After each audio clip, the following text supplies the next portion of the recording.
Buenos días, soy Laura Delgado, residente de familia del primer año y junto con mi compañera Eva Querol hemos hecho la presentación de las patologías de otorrino más frecuentes, tanto en urgencia como en atención primaria. Vamos a comenzar la segunda parte de esta sesión. Aquí están todas las patologías que hemos incluido, faltan muchas, pero aún así hemos puesto las más frecuentes que se ven en consulta y en urgencias.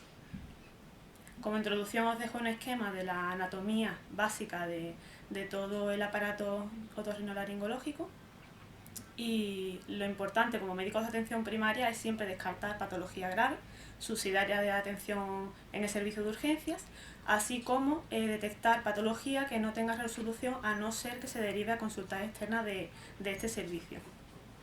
¿Por qué? Porque así nosotros podremos tratar la patología banal o menos grave o la que no necesite atención por los especialistas y así hacemos un sistema sanitario mucho más fluido, ¿no? Evitando derivar a pacientes que no los requieren. Bueno, primero los tapones de cerumen, algo básico, ¿vale? Ya se comentó en el curso de otorrino que aunque el otocerum se ha usado casi siempre, el taponos, por ser de compuesto más acuoso, viene mejor para la retirada de los tapones de cerumen. No voy a entrar mucho más porque esto es muy básico y ya lo hemos visto, ¿vale? Los acúfenos. Sabemos que es un síntoma, no es una enfermedad, que pueden surgir por varios desencadenantes. Y lo importante del acúfeno es una buena anamnesis, saber las características del acúfeno, si es pulsátil o no. Esto es muy importante porque los pulsátiles suelen deberse a causas vasculares, si realmente es pulsátil. Valorar factores de riesgo, así como posibles desencadenantes. Los síntomas asociados también son muy importantes, no es lo mismo un acúfeno aislado que un acúfeno acompañado de otra sintomatología, sobre todo neurológica, ¿no? Ahí vamos a empezar a valorar otras posibilidades diagnósticas. Como tratamiento normalmente va a ser paliativo, porque un acúfeno los más frecuentes suelen ser idiopáticos o por la edad. Entonces, estos que son los más frecuentes normalmente no van a tener una cura, van a tener una forma de aliviarse con tratamiento paliativo. ¿Cómo vamos a aliviarlo? Primero, informar al paciente de la benignidad de este síntoma, porque muchas veces están muy pendientes a ellos porque se asustan. Entonces, una vez informas bien al paciente, le explicas la benignidad y que es parte de la fisiología del ser humano, quedan más tranquilos, incluso pueden llegar a prestarle menos atención y notarlo menos, ¿no? Control de los factores de riesgo cardiovascular, muy importante, y evitar fármacos ototóxicos, esto es claro, ¿vale? Una curiosidad que yo no la sabía es que uno de los fármacos ototóxicos que se encuentran en los listados son los antimaláricos o antipalúdicos, ¿no? Que tienen como componente la quinina. Este componente también se encuentra en la tónica, en la bebida. Entonces, a muchos pacientes con acúfeno se les recomienda disminuir el consumo de esta bebida, porque se ha visto que está relacionado con el empeoramiento del acúfeno. Otro fármaco ototóxico, muy conocido, los aminoglucósidos. El más ototóxico, por ejemplo, para la cóclea, se ha visto que es la neomicina, aunque también la streptomicina, la gentamicina, todos los aminoglucósidos, ¿vale? Y los diuréticos de asa, como la furosemida, entre otros muchos fármacos. La higiene acústica es muy importante, por muchos acúfenos relacionados con los traumas acústicos, tanto agudos como crónicos y repetitivos. Luego, formas de aliviar con algún fármaco o algunos complejos vitamínicos, ¿vale? Melatonina, ginkgo biloba, incluso derivados del tristófano, solos o combinados en el mismo compuesto, en el mismo comprimido o cápsula, que ayudan a aliviar el acúfeno, pero no lo van a eliminar. Esto hay que decírselo al paciente. Muchas veces va con una expectativa, bueno, me voy a tomar melatonina y se me va a quitar, ¿no? Entonces hay que informar bien al paciente que es para aliviar. Si hay síntomas neurológicos, vértigo asociado, ya sabemos que hay que hacer una anamnesis más profunda y descartar otras patologías, Meniere, causas de origen central, etcétera, ¿vale? Si sospechamos una causa de este tipo, pues hay que derivar al servicio de especialidad. Es verdad que el acúfeno, si no se quita en un tiempo, si es refractario, lo debemos derivar a otorrino siempre para, primero, valoración de la audición, porque suele ir acompañado muchas veces con pérdida de audición, y es este el motivo por el que realmente el paciente escucha más el acúfeno, y así también se descartan causas orgánicas. La hipoacusia. La hipoacusia hemos dicho que también viene dada por la edad, acompañada del acúfeno, la presbiacusia muy frecuente. Ahora veremos todos los tipos de hipoacusia. Y en el médico de atención primaria, ¿cuál es su labor importante, no? Se puede valorar en consulta, aunque no hagamos audiometría, con las pruebas con el diapasón, que ahora también la explicaremos. Pero la hipoacusia siempre hay que derivarla al servicio de otorrino a consultas externas, según la causa que sospechemos, de manera preferente o manera normal. ¿Por qué? Porque las pruebas más básicas para estudiar una hipoacusia están en las consultas externas de otorrino, la audiometría y la impedanciometría. Estas dos pruebas que van a decirnos el tipo de hipoacusia, el grado de hipoacusia, y nos van a orientar sobre una posible patología que se descartará o confirmará con otras pruebas, ¿no? Os dejo aquí un cuadro con los grados de hipoacusia. Y aquí vemos la exploración de la hipoacusia sin necesidad de hacer una audiometría. Nos permiten las pruebas con diapasón valorar si es neurosensorial o si es transmisiva. Primero empezaríamos por la prueba de Rine. Esta ya directamente nos va a decir si podemos descartar la transmisiva o no. La de Rine se hace estimulando con la vibración del diapasón tanto en el CAE como en la mastoide, ¿no? Y se compara en qué lugar donde hemos puesto el diapasón el paciente escucha mejor. Si escucha mejor por el CAE se considera un Rine positivo. Y cuando nos da positivo podemos descartar la de transmisión, pero no podemos saber si el Rine positivo es normal, porque lo normal es escuchar mejor por el CAE, o si es un positivo que orienta a una hipoacusia neurosensorial. Para discernir qué tipo de positivo es, si normal o patológico, hacemos la prueba de Schwabach. Se hace comparando cómo detecta el paciente la vibración del diapasón en la mastoides en comparación con el explorador. Si el paciente escucha igual que el explorador al mismo tiempo la vibración estimulada en la mastoide que el explorador, es un Rine positivo normal. ¿Por qué? Porque no ha perdido audición con respecto a la persona que supuestamente escucha bien, ¿no? Si el paciente escucha la vibración acortada con respecto al explorador, se consideraría un positivo patológico. Entonces, ahí tendríamos una hipoacusia neurosensorial o perceptiva. Sabemos que si el Rine da negativo es una de transmisión, pero también se puede valorar con la prueba de Weber, que es poniendo el diapasón en la línea centrocraneal, y si lateraliza un lado a otro, podemos saber si es neurosensorial o de transmisión. Si lateraliza, es decir, si escucha mejor por el lado sano, va a ser una neurosensorial, y si lo hace mejor por el lado enfermo, por el oído enfermo, va a ser una transmisiva. Abajo un cuadro de todas las patologías de hipoacusia, causantes de hipoacusia, según sea neurosensorial o conductiva. Normalmente las neurosensoriales van a ser una patología de oído interno y las transmisivas, ¿no?, de conducción van a ser una enfermedad de oído externo o medio. Importante, aquí no me voy a parar mucho porque es de pediatría, pero me ha parecido clave decir que si tenemos la oportunidad, por ejemplo, en urgencia de ver a un niño con sospecha de hipoacusia, siempre estar pendiente a esto, porque el no estudiar bien la hipoacusia en un niño nos puede suponer la incapacidad o la dificultad del desarrollo del mismo a lo largo del tiempo. La audición en los niños es muy importante para su desarrollo cognitivo. Entonces hay que derivarlo en ese caso sin demora al otorrino para el estudio pertinente, ¿vale? Audiometrías pediátricas y demás. Aquí os dejo los hitos del desarrollo de los niños, que son un buen indicativo de si realmente el niño se está desarrollando bien cognitivamente, en el habla, en sus capacidades de desarrollo en la vida diaria, etcétera, ¿vale? Muchas veces la hipoacusia en los niños causan defectos en el desarrollo de estos hitos en los niños, ¿vale? Bueno, la hipoacusia, ¿cómo la vamos a estudiar? Nos centramos en el adulto, ¿vale?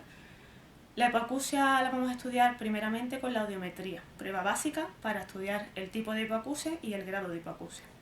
Y a veces nos orienta por la patología que puede haber detrás, como vamos a ver ahora. Os explico un poco. Aquí en este cuadro de la izquierda vemos dónde se detectan los sonidos agudos, las frecuencias agudas y los graves.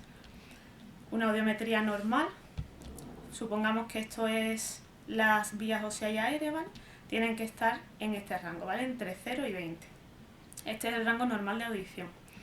Ahora vamos a pasar a este. El de arriba detectaría la vía ósea, ¿vale?, representa la vía ósea, y abajo la vía aérea. Entonces vemos que hay diferentes patrones según las líneas están más separadas, más juntas, ¿vale? En las hipoacusias de conducción o transmisivas, la separación entre ambas líneas, entre la vía ósea y la vía aérea, es digamos, la representación clave, ¿no? Esto se llama el gap óseo-aéreo, ¿vale? La vía ósea está en el rango normal, o sea, hay una buena audición en vía ósea y por tanto en oído interno. Vamos a quedarnos con que la vía ósea representa el oído interno, ¿vale? Y la vía aérea ha descendido por debajo de 20, entonces una hipoacusia con respecto a vía aérea, es decir, en oídos externo y medio. La hipoacusia sensorial, neurosensorial o perceptiva normalmente van a disminuir las dos vías, tanto ósea como aérea. ¿Por qué? Porque hemos dicho neurosensorial, patología de oído interno, entonces la ósea también baja. Y la mixta va a tener un componente de los dos. ¿Por qué? Porque hay mucha diferencia entre ambas vías, hay un gap óseo-aéreo que suele representarse un gap cuando supera los 15 decibelios de diferencia, ¿vale?, de altura, y hay un componente de neurosensorial, que es que no hay ese gap de 15 decibelios o las líneas directamente están juntas. Vamos a ver ejemplos. En la primera tenemos un gap en oído izquierdo claro y partes de hipoacusia neurosensorial en los que no hay gap. Bajan tanto vía aérea como vía ósea, que es la de arriba, ¿vale? Bajan por debajo de 20, entonces ambas vías están alteradas. Por tanto va a ser mixta. Tiene componente neurosensorial y componente retransmisivo. ¿Qué oído escucha peor? Escucha peor el derecho. ¿Por qué? Porque la vía ósea en el izquierdo se mantiene un poco más que aquí, ¿vale? Aquí baja más. Y además una neurosensorial va a tener un tratamiento peor, porque como está en oído interno, no hay nada en el oído externo y medio que podamos nosotros reparar. Aquí, por ejemplo, pasamos a la siguiente. No hay un gap claro, no hay una diferencia de 15 decibelios, las dos líneas están bastante juntitas, las dos vías, entonces va a ser una neurosensorial bilateral porque en ambas líneas, ambas vías están por debajo de 20 en algunos puntos, ¿no?, en algunas frecuencias. ¿Qué es tipo de la presbiacusia? ¿Qué es típico? Es típico la caída de las dos líneas a nivel de 2000, ¿vale?, de 2000 hercios. Aquí, o de 4000 hercios, ¿vale? Según el grado de presbiacusia, ¿vale? 4000 hercios, si cae, tenemos una presbiacusia, se dice caída en agudos. ¿Os acordáis del cuadro de antes que decíamos graves y agudos? Pues en agudos la caída es típica de la presbiacusia, en este caso es bilateral. Aquí tenemos una transmisiva pura, ¿vale? Porque no en ningún lado se encuentran las líneas ni se juntan por debajo de 15. Esto es seguramente un error a la hora de hacer la prueba, ¿vale? Porque es raro que la vía aérea descienda tanto y de repente en un punto se escuche mejor, ¿no? Entonces esto suele ser un artefacto, seguramente estaría más baja. Entonces tenemos un gap claro en todo el recorrido, una transmisiva pura. Esto puede ser pues patología de oído externo y medio, una otitis media con mucho contenido mucoso en oído medio, una autoesclerosis inicial que está causando osificación de la cadena de huesecillos, por ejemplo. Entonces esto produce una transmisiva. El oído interno está bien, cóclea y vestíbulos también, pero hay algo en el oído medio que causa esta hipoacusia, ¿vale? Aquí, por ejemplo, una autoesclerosis bilateral, lo que hemos dicho, ¿vale? Tenemos un componente transmisivo. ¿Y por qué, siendo una autoesclerosis que hemos dicho que es transmisiva, tenemos aquí componente neurosensorial? La autoesclerosis es una enfermedad que va evolucionando. Conforme evoluciona, más afecta al oído interno. Entonces, cuando ya es tan evolucionada que afecta a oído interno, ya empieza a caer la vía ósea también, ¿vale? Entonces, se vuelve neurosensorial, se laberintiza, lo que se suele decir en otorrino, ¿vale? Es decir, que afecta ya a laberinto, a cóclea, a vestíbulo, etc. Porque la osificación empieza a afectar a esas zonas. Esta es la progresión de una autoesclerosis, ¿vale? Lo que hemos dicho, empieza convirtiéndose en una transmisiva, ¿veis?, con el gap claro, y luego empieza a descender la vía ósea hasta volverse una de patrón neurosensorial. Esto ya es autoesclerosis avanzadas. Típico, lo que pasa es que hay que pillar la audiometría en este justo momento de evolución de la enfermedad, es que durante el descenso de la vía ósea se forma este fenómeno que es un punto en 2000 hercios, típico de la autoesclerosis que está avanzándose, que se llama escotadura de Carhart. Otodinia y otalgia. Bueno, dejamos ya la hipoacusia y empezamos por otro tipo de patología. Hay que diferenciar también el concepto de otodinia y otalgia. Otodinia es un dolor por afectación en el oído per se. Otalgia suele referirse a un dolor de otra localización pero referido al oído, ¿vale? Está cercano al oído, entonces el oído duele por la patología cercana a esa parte. ¿Cuál es la causa más frecuente de otalgia? La faringoamigdalitis aguda, por la cercanía de las amígdalas a todo lo que es la trompa, el conducto auditivo, etc. De la faringoamigdalitis aguda solo me voy a parar en un aspecto. cuándo poner o no antibiótico, ¿vale? Esto es lo básico, es lo que siempre nos demanda el paciente, antibiótico, antibiótico, entonces tenemos que saber muy bien cuándo informar al paciente de que no es necesario el antibiótico, ¿no? Cuando tenemos un exudado ocultáceo, cuando tenemos fiebre alta, cuando tenemos ausencia de tos, cuando no nos parece que sea viral, ¿vale? Entonces ponemos el antibiótico. Otras causas de otalgia tenemos múltiples, ¿vale? Pero he puesto algunas que he visto en consulta y que merece la pena valorar. Odontógena, por ejemplo, alguna neuralgia de nervios dentarios, dolor disfunción del ATM o síndrome de Costen. Esto incluso se podría hacer el diagnóstico diferencial con algunos tipos de cefalea de carácter miotensivo, ¿vale? Porque suele doler en la zona occipital. El dolor disfunción del ATM, por ejemplo, se acompaña también de cervicalgias crónicas, de bruxismo, y esto pueden ser también desencadenantes de cefaleas crónicas. ¿Qué es lo característico del dolor de disfunción del ATM? Dolor en el trago al palpar, y le pedimos al paciente que abra y cierre la boca, movimientos repetitivos, y le va a doler palpando en la zona del ATM, del trago, ¿vale? Esto es típico. Una cefalea, por ejemplo, tensional, no tiene por qué presentar este fenómeno.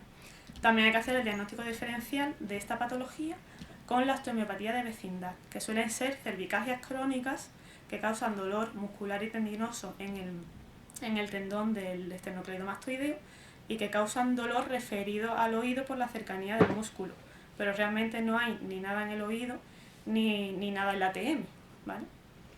Entonces, todo esto son con tratamientos sintomáticos.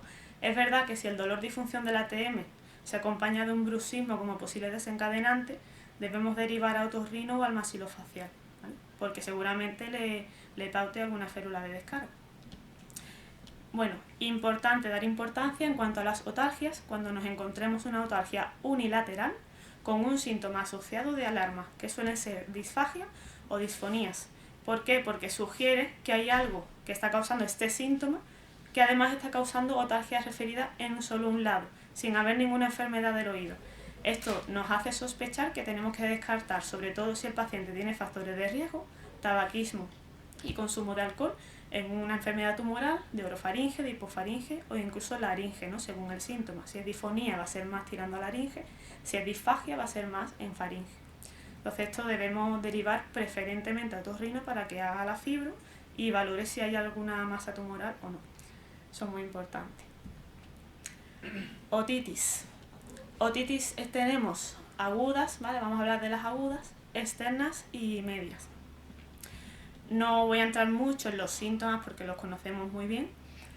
Lo único comentar, importante en las otitis externas, por ejemplo, en la exploración física y en la anamnesis. Es verdad que todas pueden causar con dolor en el oído, pero cuando predomina, por ejemplo, el prurito sobre el dolor, nos va a enfocar más a una causa por hongos, cuando predomina el prurito. Cuando predomina el dolor, seguramente sea más bacteriano, ¿vale? Entonces esto nos orienta muy bien el tratamiento. Muchas veces no funcionan las gotas porque estamos mandando una gota ótica inadecuada, ¿no? Si predomina prurito, mandaremos una antifúngica; si predomina el dolor, una antibiótica.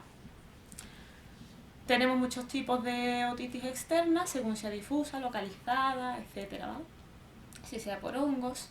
También muy importante la otoscopia, que no se me olvide decir esto, que cuando predomina el prurito estamos sospechando que hay un hongo, hacemos la otoscopia y podemos diferenciar incluso qué tipo de hongo es. Si vemos hifas negruzcas en el oído, va a orientar más a Aspergillus, y si es una lesión blanquecina, más a Cándida, ¿vale? De todos modos, es verdad que los antifúngicos en gota que se usan son de amplio espectro, entonces pueden servir para ambos, ¿no? El otis, el menaderm, etc. Tratamiento: calor local seco, limpieza del oído. Esto es muy importante porque pasa como en las infecciones cutáneas por bacterias. Si tú no desbridas el tejido, si tú no limpias el tejido, por mucha crema que te eches, a lo mejor no va a ser tan eficaz como quitar todo el caldo de cultivo y luego añadir el tratamiento, ¿no? Entonces la limpieza del CAE y la aspiración de todo el resto de microorganismos va a ayudar mucho para que las gotas hagan efecto. Si el CAE está muy inflamado, que muchas veces ocurre que incluso no entra ni el otoscopio, lo que se puede hacer es impregnar una gasa con las gotas ópticas que queramos usar. Lo impregnamos bien, lo dejamos dentro, incluso 24 horas, al día siguiente se retira y podemos ver cómo incluso hay reducciones de inflamación del CAE y ya entra el otoscopio, nos permite valorar la membrana timpánica, y nos permite valorar si hay otros hallazgos que no hemos podido ver el día anterior. Si con las gotas ópticas y tratamiento con aspiración y sintomático no mejoran, ya nos planteamos poner tratamiento vía oral, ¿vale? Os dejo aquí los antibióticos y las dosis, ¿vale? Los antifúngicos con sus dosis. La otitis externa maligna por pseudomonas aeruginosa no la he visto yo en toda la rotación, e incluso me han dicho los otorrinos que no es muy frecuente, pero bueno, por si acaso aparece, tratamiento ciprooral con norfloxacino en gota óptica, ¿vale? Y esto es una urgencia médica, hay que verlo de forma urgente porque puede ser muy destructiva para el oído. En las otitis medias concurre mediante fases, ¿no? Fases de evolución. Aquí destacar que cuando la fase ya empieza a ser presupurativa en adelante es cuando podemos poner antibiótico, cuando debemos poner antibiótico. Porque realmente antes las fases son más bien como un catarro de vía alta, que ha ido afectando por acúmulo de moco, por inflamación de la trompa al oído. Pero es dolor referido, no es tanto porque haya que poner un antibiótico en el oído, ¿vale? Entonces, ¿qué antibiótico? Ya lo sabemos, ¿vale? Aumentine, ciprofloxacino si es alérgico a los betalastámicos, ¿vale? Os dejo aquí todos los antibióticos y las dosis. Y aquí un dibujito de las diferentes otitis, ¿vale? Importante la otitis media crónica, hay que derivarla al otorrino, porque nosotros tampoco podemos manejarla en consulta. ¿Por qué? Porque muchas veces las otitis media crónicas simples van a tener una perforación del tímpano a causa de las supuraciones repetidas, de las otitis repetidas, y esto necesita un tratamiento.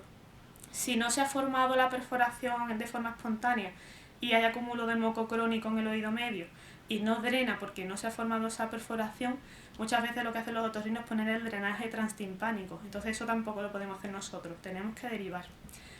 Las perforaciones por otitis medias crónicas la van a resolver también los otorrinos por miringoplastia, que es reparar esa zona de continuidad, ¿no?, del tímpano.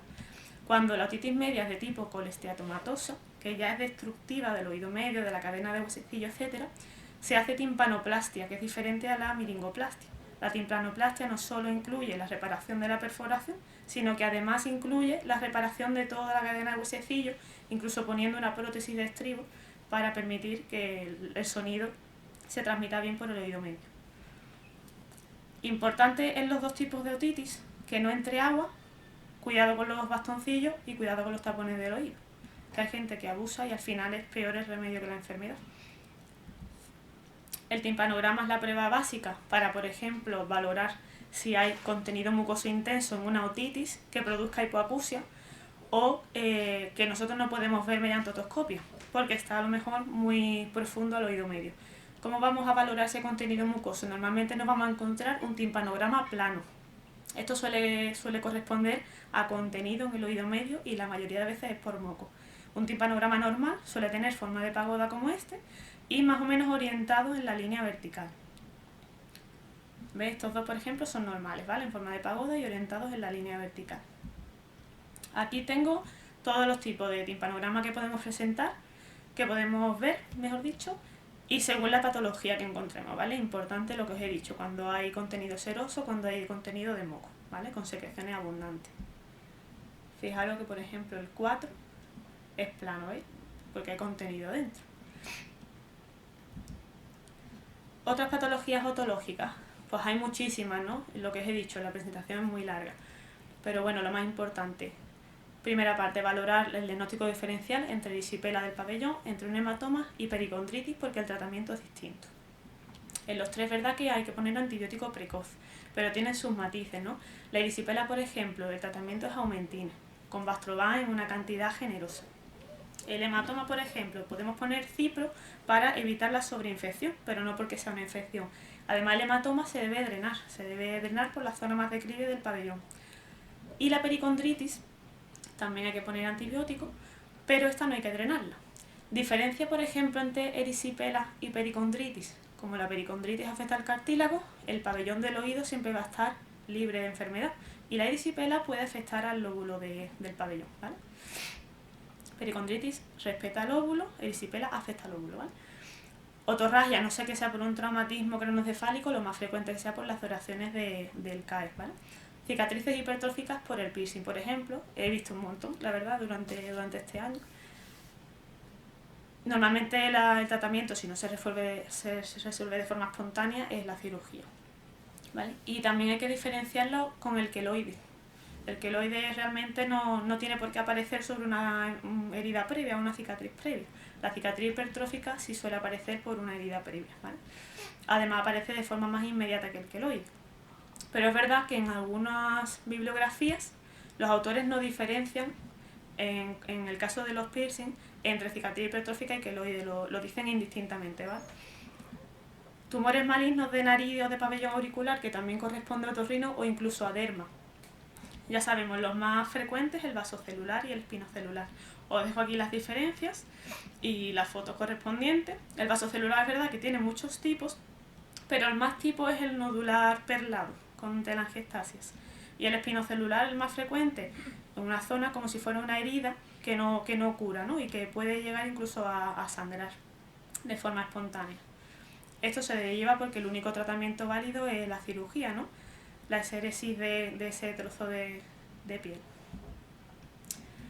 Resfriados e insuficiencias nasales. Esto es, como médicos de atención primaria tenemos que hacer un tratamiento inicial porque es una patología básica, pero es verdad que si se vuelve muy refractaria, sobre todo las insuficiencias ventilatorias nasales, debemos derivar al otorrino, porque si no se resuelven ya se cronifican y hay que hacer un estudio más profundo. En este caso, por ejemplo, valorar si hay hipertrofia de cornetes, si hay una alergia asociada. Nosotros sí podemos pedir el estudio de alergia, que es el screening de neumoalérgicos y la inmunoglobulina y las alergias, los diferentes ácaros extrínsecos, ¿no? Pero el tratamiento último sí hay que operar, diferentes sprays nasales, todo eso lo va a valorar el otorrino, ¿no? Muchas veces incluso piden pruebas de imagen para valorar si hay sinusitis asociada, etc. Aquí os dejo un cuadro con diferentes mucolíticos que sirven cuando el catarro tiene una mucosidad muy espesa, ¿vale? Tanto en niños como adultos. ¿Por qué? Porque muchas veces nos empeñamos en poner antitusivos y realmente lo que hace falta es poner mucolítico. Entonces me parece importante poner los diferentes y las dosis. Además, el resfriado común suele tener a veces mucosidad muy espesa, que el paciente se queja mucho de eso, le molesta eso más que otra cosa, ¿no? Aquí os dejo un cuadro diferencial entre rinitis y resfriado. Voy a pasar muy por encima porque son cosas más básicas, ¿vale? Simplemente acordaos de la diferencia entre rinitis y resfriado en cuanto, por ejemplo, una rinitis suele tener síntomas más crónicos, suelen durar más de una semana. La clínica suele ser una rinorrea acuosa, un goteo nasal. Si la rinitis es alérgica, predomina el prurito, tanto en nariz como en ojos, ¿no? El resfriado en la clínica suele durar menos, normalmente menos de una semana, si no se complica, ojo.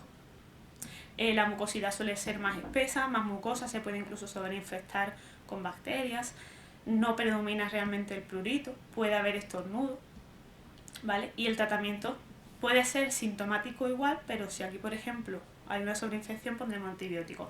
En la rinitis realmente los antibióticos no van a tener gran utilidad, porque en la rinitis no hay una infección per se, ¿vale? Además, el resfriado suele ocurrir de forma estacional, ¿no? Con las estaciones clave, y la rinitis suele incluso ser en otras estaciones o más crónicas. El resfriado aquí lo podemos tratar nosotros en consulta de atención primaria, y la rinitis, si vemos que se cronifica, como he dicho, ¿no? Debemos derivar para el estudio más extenso. Alérgico, posibilidad de operación de cornete, de turbinoplastia, etc. En cuanto a las rinitis, lo que he dicho, ¿vale? Las agudas, manejo ambulatorio por nosotros. Si vemos que no se evolucionan, entonces ya podemos valorar derivación al otorrino. Las crónicas, primero lo intentamos manejar nosotros a ver si se resuelve, si no derivamos al otorrino. Normalmente las que vamos a derivar son las crónicas ya que no responden a ningún tratamiento. Las alérgicas suelen responder muy bien después del estudio en otorrino a las autovacunas, que también se puede hacer en las otitis crónicas porque cogen una muestra de la secreción del oído y con eso hacen autovacuna para el paciente, ¿no? Y en las rinitis alérgicas pues cogen muestras de las secreciones nasales o de orofaringe y hacen con eso autovacuna para el paciente.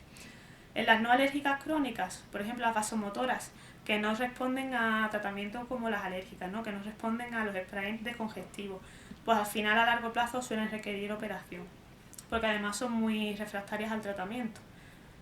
Y las que hay que tener ojo y cuidado es con las rinitis o rinosinusitis complicadas, porque estas sí que son peligrosas para el paciente. No tienen solo una patología a nivel nasal, sino que se pueden complicar por la cercanía del sistema nervioso y de la órbita y de todos esos tejidos, por cercanía que tienen de las fosas nasales, ¿no? Y son la celulitis preseptal, la celulitis orbitaria, los abscesos y las micosis rinosinusales. Vamos a centrarnos en sobre todo estas dos y luego veremos unas imágenes de los abscesos.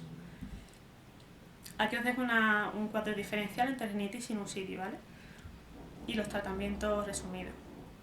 Lo único aquí destacar que la sinusitis, cuidado cuando se complican, ¿vale? Si vemos que se complican y no responden al tratamiento, debemos pedir pruebas de imagen para descartar complicaciones.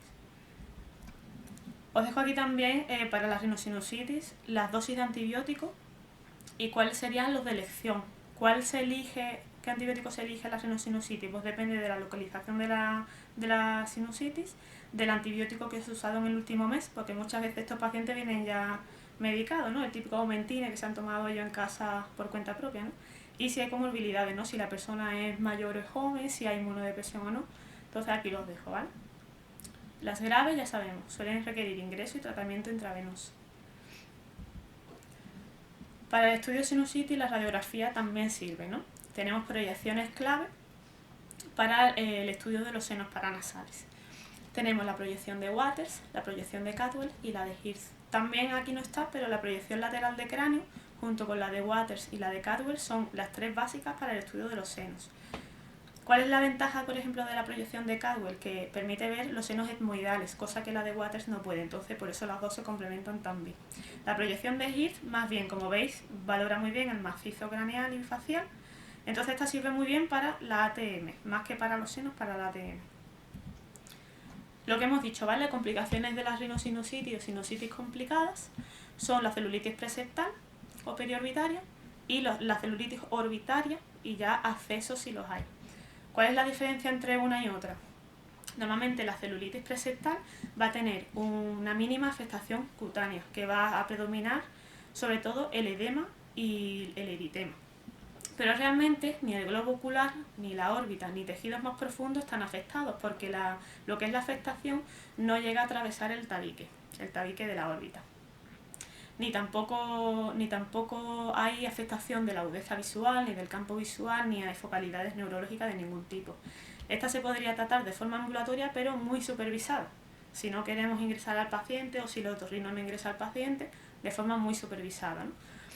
Pero ya la celulitis orbitaria es otro tema, porque produce proptosis, como veis, porque ya afecta a la órbita, afecta a tejidos más profundos, atraviesa el tabique de la órbita, puede afectar a la agudeza visual, puede afectar al campo visual, puede afectar a complicarse, ¿no? Si se complica puede afectar al sistema nervioso, causando focalidades neurológicas y mucha afectación del estado general, ¿vale? Fiebre alta, malestar y complicaciones constitucionales.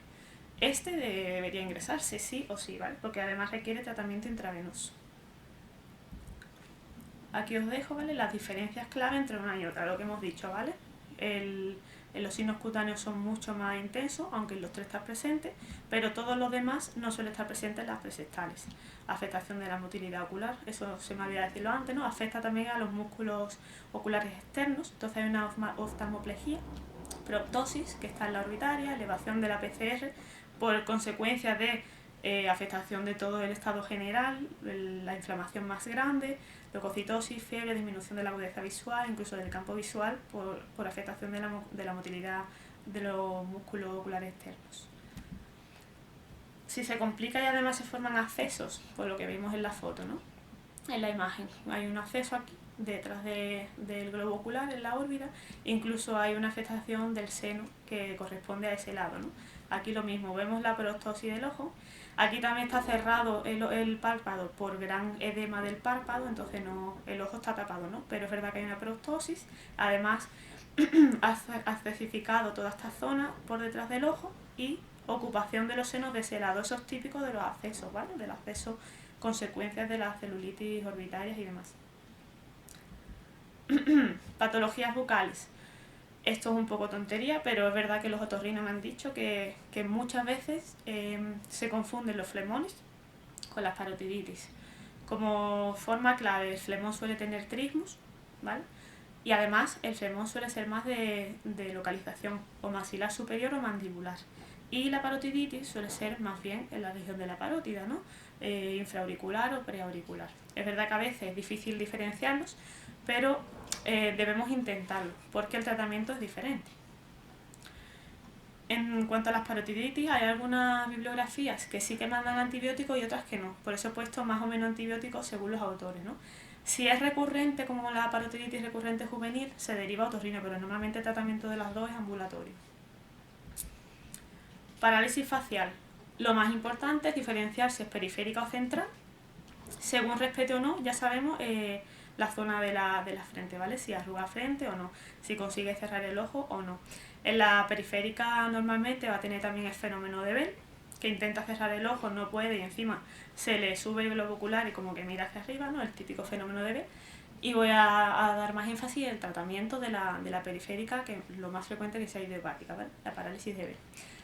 Tratamiento glucocorticoide en dosis alta, es el tratamiento clave, ¿vale? Y en pauta larga, aunque sea descendente, pauta larga. Única dosis en el desayuno, ¿vale? Yo he puesto aquí pues un tipo de descenso de la dosis. Alternativa, pues la prednisona. Aquí que solemos usar de flazaclorozamina, ¿no?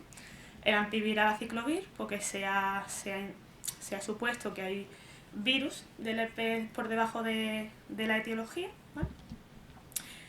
Y podemos usar o aciclovir o bribudina, el Nervinex, ¿vale? Protección gástrica, los protectores oculares, ¿vale? La pomada, óculos epitilizantes, las lágrimas artificiales. Importante, las gafas de sol diurna y la oclusión ocular nocturna. Esto es importante, he leído también que hay que informar bien al paciente de cómo colocar el parche, porque muchas veces se ponen el parche y el ojo queda abierto. Entonces hay que insistirles bien en que debe estar el parche colocado con el párpado abajo, ¿vale? Y complejos vitamínicos. Estos se derivan todos a la consulta de otorrino porque deben ellos descartar que haya otra causa subyacente. Además, normalmente nosotros lo vamos a ver en urgencia. Y si es periférica, tampoco es urgente saber la causa al momento. Lo importante es valorar si es central o no, y si no lo es, derivar a otorrino para el estudio, ¿vale? Y el tratamiento precoz sí lo debemos poner nosotros. En el servicio de urgencia, lo que vamos a ver también, muy importante, hipoacusia brusca. Lo que estábamos hablando antes era más bien hipoacusias que no son bruscas, que el paciente poco a poco va notando que pierde audición, pero cuando la hipoacusia es brusca o súbita también se llama, esto tenemos que pensar en tres causas. Cuando un síntoma es brusco, es agudo, es súbito, debemos pensar que hay debajo una patología neurológica, cardíaca o cardiovascular y una tóxica, ¿vale? Pero no nos referimos a las novias tóxicas, ¿eh? Neurológica, cardiovascular o tóxica o farmacológica, ¿no? Que es lo mismo. La hipoacusia sordera brusca, la causa más frecuente es idiopática. Si después de toda la exploración, anamnesis, no encontramos causa, tratamiento precoz y derivación al otorrino. Aunque es verdad que la hipoacusia o sordera súbita, si es de verdad una hipoacusia súbita, es criterio de ingreso. Todas las hipoacusias súbitas que no se encuentra causa son criterios de ingreso. ¿Cuál es el patrón de hipoacusia brusca? Es una hipoacusia neurosensorial que con diapasón ya la podemos identificar, aunque no tengamos audiometría, y unilateral. Si asocia además clínica neurológica como vértigo, mareo, etc., ¿no? Focalidad neurológica importante, y si asocia otros síntomas auditivos como acúfeno, tiene peor pronóstico que si es una hipoacusia aislada, ¿vale? Lo que hemos dicho, ¿vale? Patrón neurosensorial, os dejo aquí el resumen de lo que encontraríamos en la prueba de diapasón. Se deben ingresar todas con glucocorticoides a dosis altas. El tratamiento de la hipoacusia brusca se parece mucho al tratamiento de la parálisis facial periférica, ¿vale? Glucocorticoide a dosis alta, protector gástrico, etc.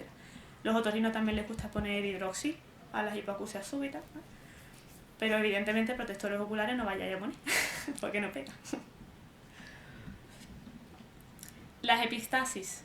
Lo importante en urgencia es valorar el estado hemodinámico, la cuantía de la epistasis, valorar la localización, que lo más frecuente es que sean anteriores en el área de Kesselbach, y la causa de sangrado si podemos identificarla.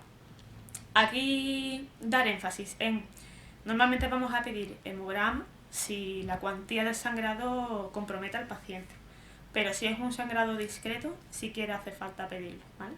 con parar el sangrado, y si este es recurrente, pues ya derivamos al otorrino o a su médico de atención primaria para que vea un poco qué manejo le puede dar. Pero si es recurrente, si es algo puntual, es parar el sangrado y listo, ¿vale?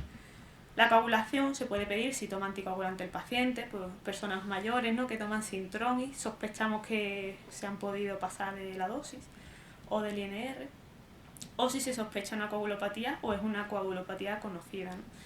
Prueba de imagen no hace falta, solo si ha habido traumatismo, ¿vale? Igual que en el sangrado del oído, en la autorragia. Según la causa, según el estado del paciente, esto simplemente viene a referir a que tratamos al paciente, no al síntoma o al signo, ¿vale? Entonces, si el paciente sangra por una urgencia hipertensiva, le trataremos la urgencia hipertensiva.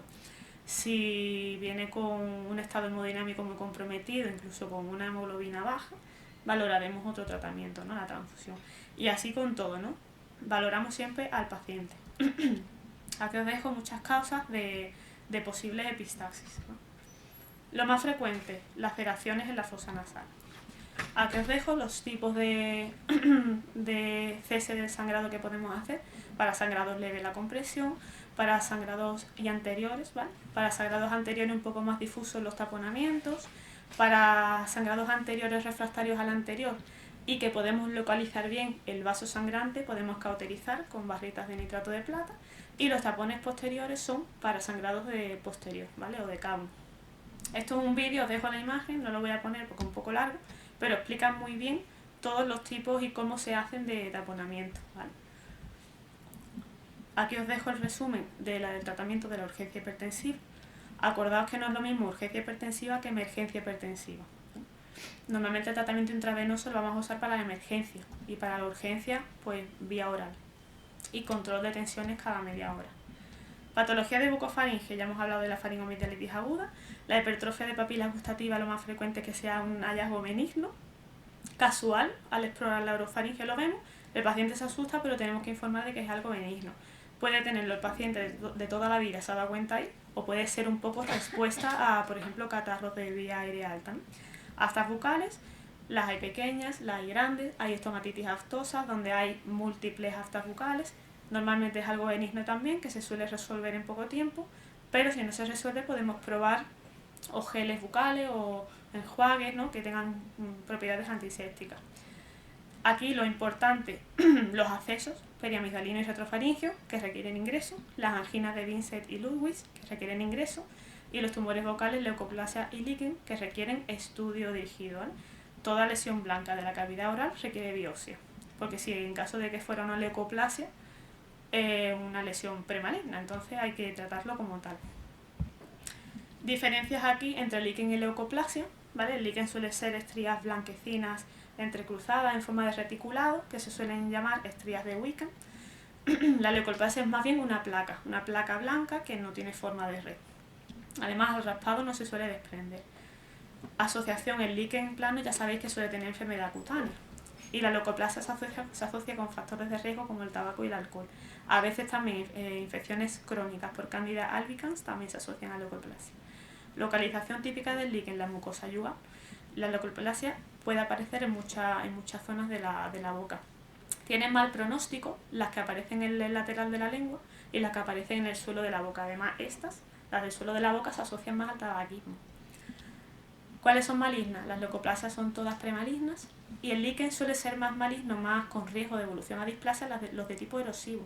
Pero el más frecuente hemos dicho que es este, ¿vale?, el tipo reticular. El manejo, todas debemos derivarlo al otorrino para biopsia, porque toda lesión blanca de la cavidad vocal que no se corrija con tratamiento ambulatorio, porque muchas veces pueden ser candidiasis, pues si no se corrigen requieren biopsia, ¿vale? Acceso periamigdalino y retrofaringeo, ya sabemos la clínica que da, ¿no? En el periamigdalino,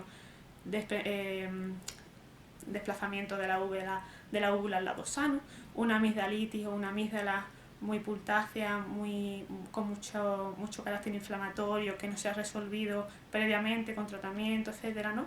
Odinofagia, disfagia intensa. El acceso retrofaringeo en retrofaringe, ¿no?, con mucha afectación del estado general, suele darse más en niños esta, ¿vale? Abombamiento retrofaringe. Diferencia entre una y otra parte de la localización es el diagnóstico del tratamiento, ¿no? Este diagnóstico es clínico, pero el retrofaringio debemos valorar realmente hasta dónde abarca ese acceso, ¿no? Entonces podemos pedir radiografía lateral y TAC cervical. Lo importante es el tratamiento, ¿vale? El tratamiento es común. Clave, el drenaje quirúrgico para quitar lo que hemos dicho, ¿no? Todo el lecho de cultivo de la infección. Tratamiento sintomático y el antibiótico que se suele usar es penicilina o clindamicina con metronidazol. Y aquí os dejo las dosis, ¿vale? Aquí fotos para que veáis cómo se vería. Pero bueno, esto ya lo sabemos, ¿no? Y las anginas, que también requieren ingreso, igual que los accesos, son las de Vincent y Ludwig. Aquí también se diferencia por la localización. Estas suelen darse en la amígdala, las de Vincent, y las de Ludwig en el suelo de la boca, ¿vale? Entonces, fijaos aquí la imagen, ¿vale? La de Vincent es en las amígdalas y la de Ludwig en el suelo de la boca, ¿vale? Es muy representativo. Ingreso hospitalario para los dos. Y muy importante, el tratamiento intravenoso, por eso se ingresan. Y en el caso de las de Ludwig, tener cuidado con el compromiso de la vía aérea, ¿vale? Porque incluso se puede requerir una traqueostomía urgente. Bibliografía, tanto de mi compañera Eva como mía. Y cualquier duda que tengáis, pues me podéis preguntar. Muchas gracias por asistir.